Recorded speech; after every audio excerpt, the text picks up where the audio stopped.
बिस्मिल्लाहिर्रहमानिर्रहीम। अस्सलाम वालेकुम नाज़रीन, आप देख रहे हैं हमारा यूट्यूब चैनल तिब्बी शफ़ा टीवी। मैं आपका मेज़बान हकीम मोहम्मद ज़मान हैदर। नाज़रीन, आज एक बार फिर बात होगी मर्दाना कमज़ोरी पर। मैंने भी बेशुमार नुस्खे दिए हैं और भी यूट्यूब भरी बड़ी है इन नुस्खों से, और हमारे मरीज़ भी ज़्यादा ऐसे ही हैं। पुरअसरार पर आज वाला नुस्खा मैं आपको दे रहा हूँ। ये हिकमत की दुनिया का इस मामले में आखिरी नुस्खा कहा जाए तो बेजाना होगा। वैसे बहुत बड़े बड़े नुस्खे हैं। अंबर डाल लो, कस्तूरी डाल लो, ज़ाफ़रान डाल लो, ये कर लो, वो कर लो।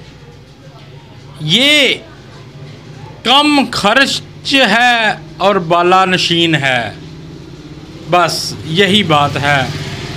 इसकी ज़्यादा मैं तारीफ़ नहीं करूँगा, तारीफ़ उस मेरे खुदा की है। नुस्खा मैं आपको बता देता हूँ। उससे पहले मेरी आपसे रिक्वेस्ट है, जिन दोस्तों भाइयों ने मेरा चैनल अभी तक सब्सक्राइब नहीं किया वो कर दें, और साथ ही बेल के बटन को भी प्रेस कर दिया करें ताकि आने वाली हर वीडियो का नोटिफिकेशन आपको मिल सके। तो नुस्खा मैं आपको बता देता हूँ, पर एक मेरी आपसे रिक्वेस्ट है, ये आपने नहीं बनाना। ये आपका कोई दोस्त हकीम हो, उसके पास जाएं और कोल बैठकर बनाएं। ये बहुत मेहनत तलब नुस्खा है। तो नुस्खा क्या है मैं आपको बता देता हूँ। 3 इज्ज़ा हैं: कली, सिंबलफार और पारा। पारा को खाने के लिए जब भी इस्तेमाल करना है, साफ़ कर लें, मुसफ़ा कर लें। ये तीनों चीज़ें लेकर आबे थूम यानी थूम के पानी में खरल करें और बड़ी सी गोली बना लें। ऊपर से 10 अदद चांदी के वर्क चढ़ा दें और खुश्क कर लें। फिर इसको कूज़ा कली में बंद करके 4 किलो उपलों की आग दें।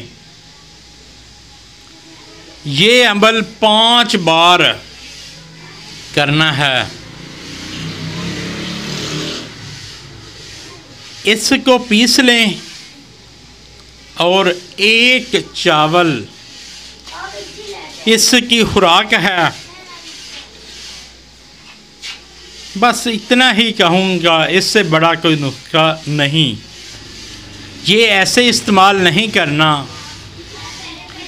घी, जैतून का तेल, बादामों की गिरियाँ, 2 किलो दूध, अगर ये सभी चीज़ें आपके पास हों फिर आप 1 चावल इस्तेमाल कर लें और 4 चावल इस्तेमाल करने हैं।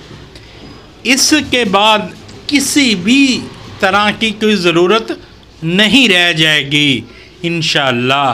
वीडियो अच्छी लगी हो तो शेयर ज़रूर करें ताकि किसी और का भी भला हो सके, और लाइक भी कर दिया करें। शफ़ा मिन जानब अल्लाह करीम। अल्लाह ताला आपको तमाम बीमारियों से महफूज रखे, सेहत वाली ज़िंदगी अता फ़रमाए, अचानक आने वाली परेशानियों से महफूज रखे। अस्सलामु अलैकुम।